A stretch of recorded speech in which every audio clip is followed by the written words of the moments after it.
କୁହନ୍ତୁ କ'ଣ ଜାଣିବା ପାଇଁ ଚାହୁଁଛନ୍ତି? ଡକ୍ଟର କହିଛନ୍ତି ଯେ ମୋର ପୁରା କିଡନୀ ଖରାପ ହେଇଯାଇଛି। ଠିଆ ହେଇଛନ୍ତି ହଁ ଆଉ ଘରେ ଘରେ ସୁଖ ନାହିଁ, ଶାନ୍ତି ନାହିଁ।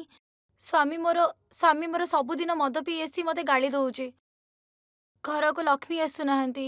ଏଠାରେ ଲେଖିଛି ପଦ୍ମିନୀ ଦେବୀ ଆପଣଙ୍କ ଉପରେ ତନ୍ତ୍ର ବାଧା ଅଛି, ଗୃହରେ ସୁଖ ଶାନ୍ତି ରହୁନି, ଶରୀର ସମସ୍ୟା ରହୁଛି। ଆପଣଙ୍କର ପୁତ୍ର ଏବଂ ସ୍ୱାମୀଙ୍କ ମଧ୍ୟରେ ଲଢ଼େଇ ହେଉଛି, ଦି ଜଣ ଯାକ ଝଗଡ଼ା କରୁଛନ୍ତି, ସବୁବେଳେ ଲଢ଼େଇ ଲାଗୁଛି। ତଥା ଆପଣଙ୍କର ସ୍ୱାମୀ ଯିଏ ମଦ୍ୟପାନ କରୁଛନ୍ତି, ସେଥିପାଇଁ ଆପଣଙ୍କ ପୁତ୍ରଙ୍କ ସହ ଝଗଡ଼ା ହେଉଛି। ସମସ୍ତ ସମସ୍ୟା ଦେଖାଯାଉଛି। ତଥା ଆପଣଙ୍କର ସ୍ୱାସ୍ଥ୍ୟ ଖରାପ ହେଇ ଚାଲିଛି, ଦୁର୍ବଳ ହେଇ ଯାଉଛନ୍ତି, ଲକ୍ଷ୍ମୀ ବନ୍ଧନ କରାଯାଇଛି। ତଥା ପେଟରେ ଷ୍ଟୋନ୍ ନିମନ୍ତେ ମଧ୍ୟ ତନ୍ତ୍ରକ୍ରିୟା କରାଯାଇଛି। ଆପଣ ସେୟା କହୁଛନ୍ତି ନା ଆପଣଙ୍କର ପେଟରେ କ'ଣ ହୋଇଛି ବୋଲି କହିଲେ ଡକ୍ଟର? ପଥରୀ ମାନେ ମାଇକ୍ ପାଖକୁ ନେଇକି ପୁରା କୁହନ୍ତୁ ପଥରୀ ଜଲ୍ଦି କହିଲେ। ପାଖକୁ। ପଥରୀ ପୁରା କିଡନୀରେ ଭରି ହେଇଯାଇଛି କହିଲେ। ପୁରା ପୁରା କିଡନୀରେ। କିଡନୀରେ ପଥର ହେଁ, ଭରି ଯାଇଛି ମାନେ ହଁ। ୟାର ଅର୍ଥ କ'ଣ?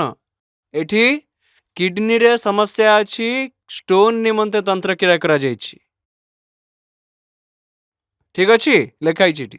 ଗୃହରେ ସୁଖ ଶାନ୍ତି ଫେରିବ, ଆପଣ ଚିନ୍ତା କରନ୍ତୁନି। ସଙ୍ଗୀତାର ଆତ୍ମା ଏବଂ ମାରୁତି ନନ୍ଦନଙ୍କର ଆତ୍ମା ମଧ୍ୟ ଆପଣଙ୍କ ଗୃହରେ ଛଡ଼ାଯାଇଛି। ଦୁଇଟି ଆତ୍ମା ଅଛନ୍ତି ଆପଣଙ୍କ ଗୃହରେ, ସେଇଥିପାଇଁ ସବୁ ସମସ୍ୟା ହେଉଛି।